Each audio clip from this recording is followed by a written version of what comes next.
Hello my dear friends.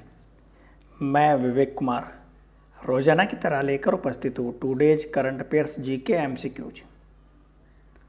मेरे साथियों, आज है 3 जून और वार है बुधवार। आज के हम करंट अफेयर की बात करते हैं। 3 जून का करंट अफेयर शुरू करने से पहले हम बात करते हैं कल के हमारे क्वेश्चन ऑफ द डे के आंसर की। साथियों, वीडियो पूरा देखें, कंप्लीट वीडियो आपके लिए अत्यंत महत्वपूर्ण है। तो कल का जो हमारा क्वेश्चन कुछ इस प्रकार से था कि 28 मई 2020 को दुनिया भर में कौन सा विश्व भूख दिवस मनाया गया। ऑप्शन ए 5वां, ऑप्शन बी 7वां, ऑप्शन सी 10वां और ऑप्शन डी 13वां। तो मेरे साथियों, विश्व भूख दिवस जो कि मनाया कब जाता है 28 मई 2020 को। जो इस बार विश्व भूख दिवस मनाया गया वह कौन सा था? 10वां। ऑप्शन सी राइट आंसर है 10वां, क्योंकि विश्व भूख दिवस की शुरुआत हुई थी 2011 में।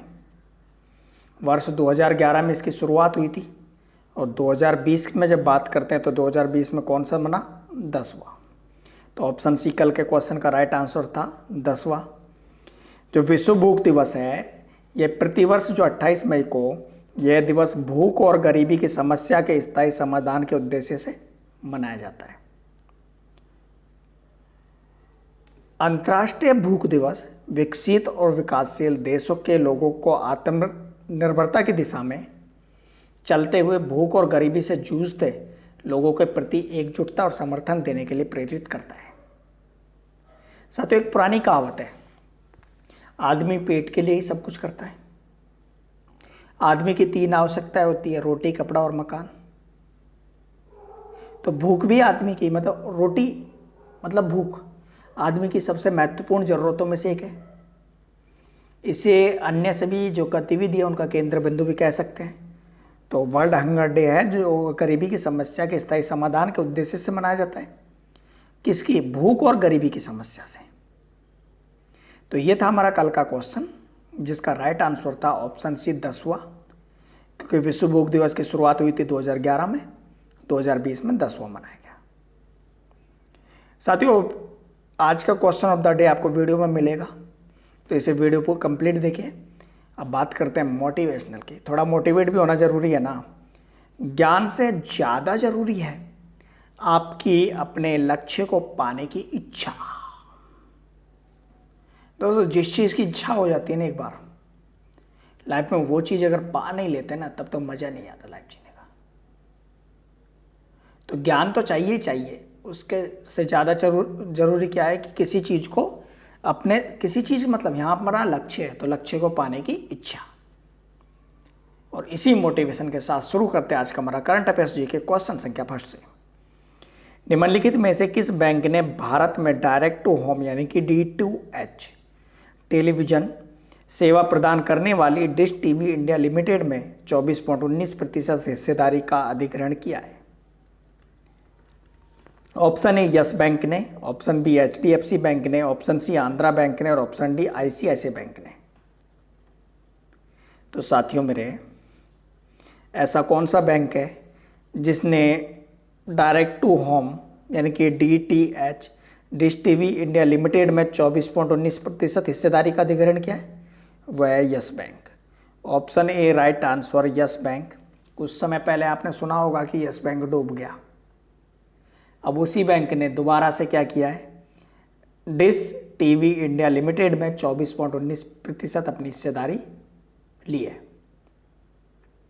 यह जो हिस्सेदारी है, जो डिश टीवी और कुछ अन्य कंपनियों द्वारा कर्ज के एवज के रूप में गिरवी रखे गए 44.53 करोड़ के शेयरों का अधिग्रहण किया गया है। पिछले 1 साल में ये 5वां मौका है। पिछले 1 साल में ये 5वां मौका है जब यस बैंक ने गैर बैंकिंग व्यवसाय के दौरान किसी कंपनी में प्रमुख हिस्सेदारी खरीदी है और इन शेयरों का अधिग्रहण कर्ज के भुगतान में चूक के कारण किया गया है। साथियों, यस बैंक जिसका कि मुख्यालय महाराष्ट्र के मुंबई में और जिसके वर्तमान MD और CEO कौन है? Prashant Kumar.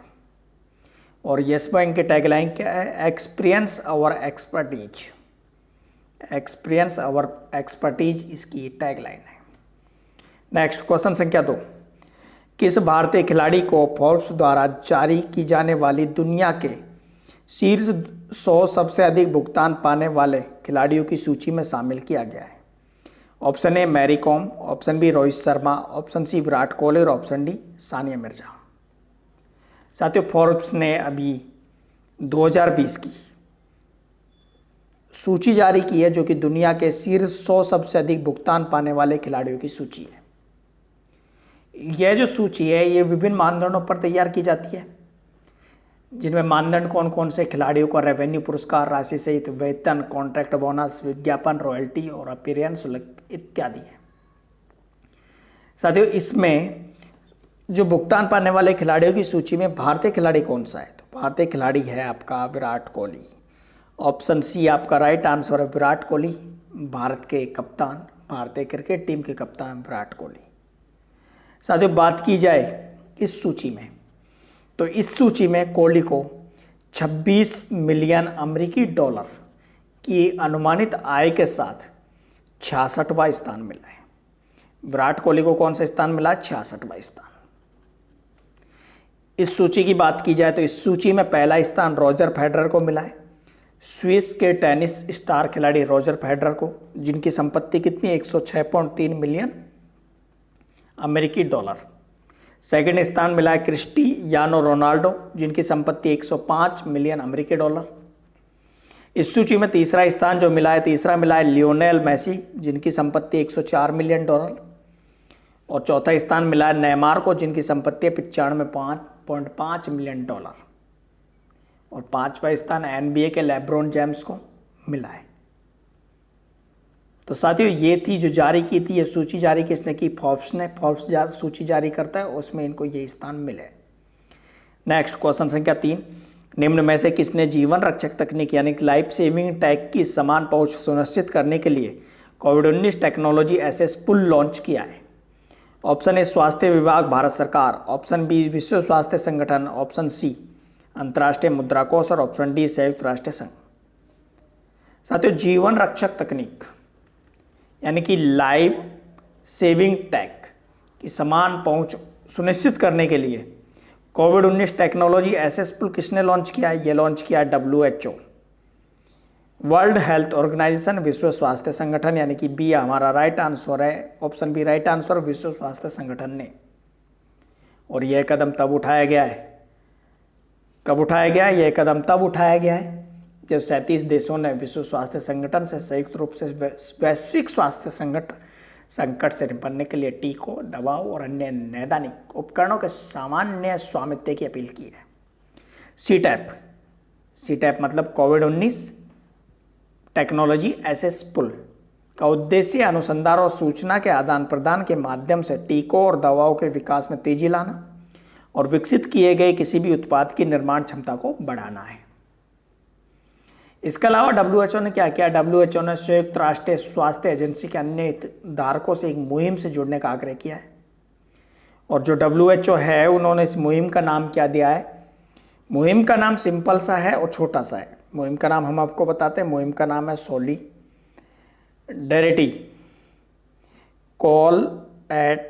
Call to action, ये इस मुहिम का नाम है। विश्व स्वास्थ्य संगठन यानी कि WHO की बात की जाए तो इसका मुख्यालय स्विट्जरलैंड के जिनेवा में है और वर्तमान महानिदेशक कौन है? टेड्रोस एडहानोम। नेक्स्ट क्वेश्चन संख्या 4, धावक बॉबी जो मोरो का निधन हो गया है। उन्होंने किस वर्ष के मेलबर्न ओलंपिक खेलों में 3 एथलेटिक्स स्वर्ण पदक जीते हैं? ऑप्शन ए वर्ष 1952, ऑप्शन बी वर्ष 1954, ऑप्शन सी वर्ष 1956 और ऑप्शन डी वर्ष 1958। तो साथियों, अमेरिकी धावक बॉबी जो मोरो ने 3 एथलेटिक्स स्वर्ण जीते थे 1956 के मेलबोर्न ओलंपिक खेलों में। ऑप्शन सी राइट आंसर 1956, वर्ष 1956 में उन्होंने जीते थे। और यह उन्होंने मेलबर्न में जो जीते थे उनमें 100 मीटर, 200 मीटर और 400 मीटर रिले जीते, जिसके साथ ही वो स्प्रिंट, ट्रेबल, जीतने वाले खिलाड़ी अमेरिकी जेसी ओवेंस, जो कि 1936 के बाद पहले व्यक्ति बन गए थे। वर्ष 1956 में उन्हें स्पोर्ट्स इलस्ट्रेटेड का स्पोर्ट्समैन ऑफ द ईयर नामित किया गया और उन्होंने अपने कैरियर के दौरान 11 नए विश्व रिकॉर्ड भी बनाए थे। नेक्स्ट क्वेश्चन संख्या 5, निम्नलिखित में से किसने एमएसएमईज को सशक्त बनाने के लिए चैंपियन प्लेटफॉर्म लॉन्च किया है? ऑप्शन ए निर्मला सीतारमण ने, ऑप्शन बी प्रधानमंत्री नरेंद्र मोदी ने, ऑप्शन सी रक्षा मंत्री राजनाथ सिंह ने, ऑप्शन डी उर्वरक खाद्य मंत्री रामविलास पासवान ने। तो साथियों, एमएसएमई यानी कि सूक्ष्म लघु और मध्यम उद्योगों को बढ़ावा देने, उन्हें सशक्त बनाने के लिए चैंपियन प्लेटफॉर्म लॉन्च किया है प्रधानमंत्री नरेंद्र मोदी ने। ऑप्शन बी राइट आंसर, प्रधानमंत्री नरेंद्र मोदी। इस चैंपियन प्लेटफॉर्म की बात की जाए तो यह है पोर्टल एमएसएमईज यानी कि छोटी इकाइयों की मदद करके उन्हें बढ़ाने के लिए जरूरी हर प्रकार आवश्यक प्रयास करेगा। इसे एमएसएमई मंत्रालय का इन छोटी इकाइयों के लिए वन स्टॉप सॉल्यूशन माना जा रहा है। बात करते हैं चैंपियन पोर्टल की, तो चैंपियन का फुल फॉर्म क्या है? Creation and harmonious application of modern processes for increasing the output and national strength. और इसका उद्देश्य क्या है? तो चैंपियन जो प्लेटफॉर्म है, इसका उद्देश्य है, पहला उद्देश्य शिकायत निवारण, जो कि कोरोना के दौरान पूंजी की कमी, श्रम शक्ति की किल्लत, जरूरी अनुमतियों जैसी समस्या सहित एमएसएमई से संबंधित सभी मुद्दों को हल किया जाएगा।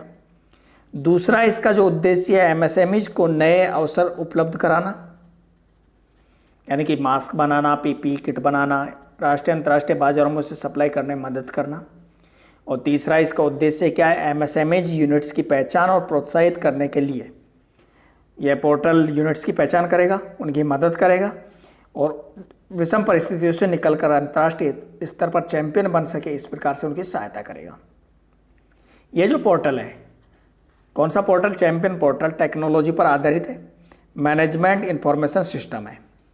और इसके साथ ही champion portal artificial intelligence, AI, data analytics और मशीन लर्निंग से लैस किया गया है। साथियों, इस प्लेटफॉर्म को जब लॉन्च किया गया था तो इस प्लेटफॉर्म को नई दिल्ली में एमएसएमई सचिव के कार्यालय में स्थित है और राज्यों में मंत्रालय के विभिन्न कार्यालयों को इससे जोड़ा गया है। और पूरी तरह से स्वदेशी तकनीक से बने चैंपियन पोर्टल के कंट्रोल को रूम का एक network hub and spoke model में बनाया गया है और इसे एक गोदाम में स्थापित किया गया है।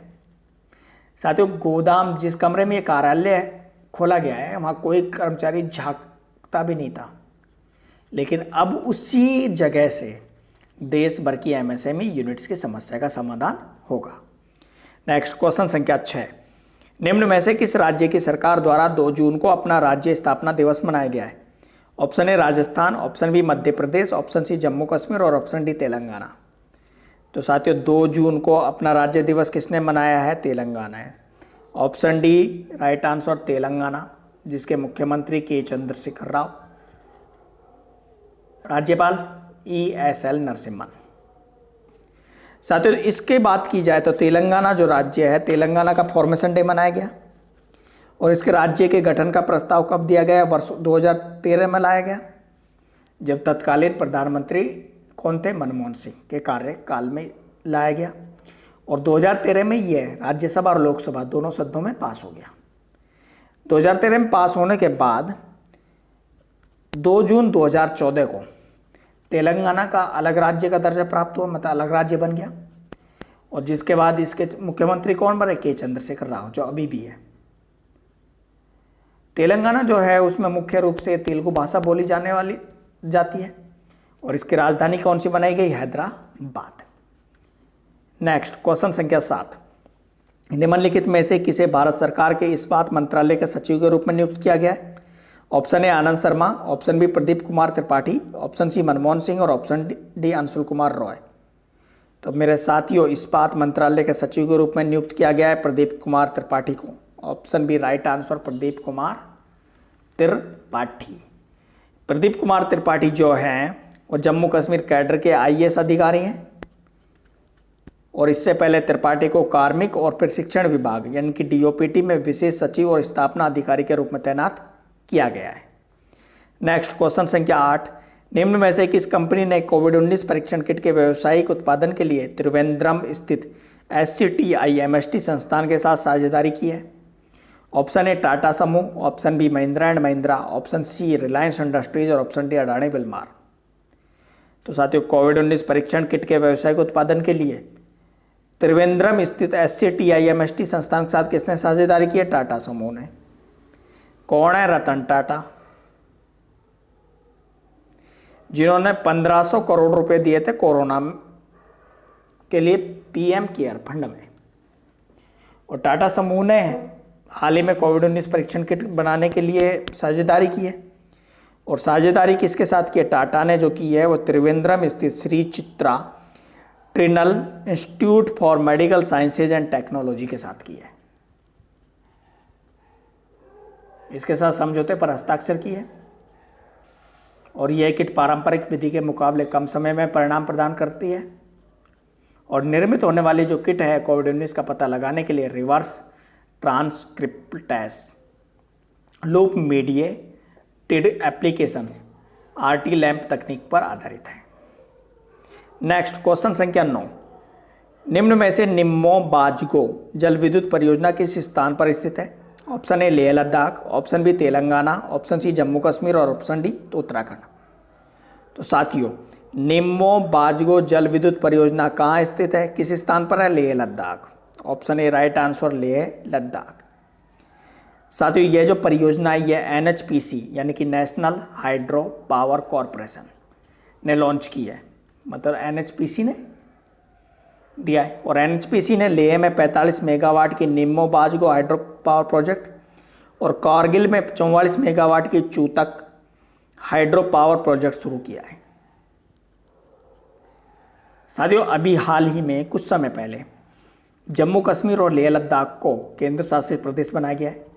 तो केंद्र शासित प्रदेश लद्दाख में जल विद्युत और सौर ऊर्जा परियोजना के विकास के उद्देश्य से विद्युत मंत्रालय के तहत केंद्रीय PSU NHPC के CMD श्री AK सिंह ने नई दिल्ली स्थित जम्मू कश्मीर भवन में केंद्र शासित प्रदेश लद्दाख के उपराज्यपाल श्री RK माथुर से मुलाकात की और उन्होंने इस परियोजना को मंजूर करने के बारे में चर्चा की और इसे लागू किया गया। नेक्स्ट, और आज का हमारा अंतिम क्वेश्चन संख्या 10 के निर्वाचन आयोग ने राज्यसभा की 24 सीटों के लिए किस दिन मतदान कराने का फैसला किया है? Option A 11 June, option B 15 June, option C 19 June और ऑप्शन डी 30 जून। तो साथियों, निर्वाचन आयोग यानी कि भारतीय निर्वाचन आयोग ने राज्यसभा की 24 सीटों के लिए कब मतदान कराने का फैसला किया है? 19 जून को। ऑप्शन सी राइट आंसर है, 19 जून। तो मेरे साथियों, ये था आज का करंट अफेयर्स जीके। और अब हम बात करते हैं आज के क्वेश्चन ऑफ द डे की। हमारा आज का क्वेश्चन ऑफ द डे है कि राष्ट्रीय सांख्यिकी कार्यालय NSO द्वारा जारी आंकड़े के अनुसार पिछले वित्त वर्ष 2019-20 में देश की सकल घरेलू उत्पाद यानी कि GDP की वृद्धि दर कितनी प्रतिशत रही है? Option A 3.2%, option B 3.6%, option C 3.9% और ऑप्शन डी 4.2%। और मेरे साथियों, इसका आंसर आपको कमेंट बॉक्स में देना है। हमें आपका उत्तर का इंतजार रहेगा। और साथियों, वीडियो पूरा देखिए और वीडियो अच्छा लगा हो तो लाइक बटन पर क्लिक कीजिए। अगर आपने पूरा वीडियो देखा होगा तो लाइक ज़रूर करेंगे आप। और साथ ही साथ यहाँ तक आएगी हो तो हमारे YouTube चैनल UV कॉम्पिटिशन्स को सब्सक्राइब भी कर दीजिए। स्टे होम, बी सेफ, घर पर रहो, सुरक्षित रहो, कोरोना वायरस महामारी से बचते रहो। लॉकडाउन तो खुल गया भाइयों, लेकिन साथियों लॉकडाउन का मतलब ये नहीं है कि आप मन मर्जी से काम कीजिए, अपना भी तो संयम बरतें। थैंक यू सो मच, धन्यवाद। मिलते हैं एक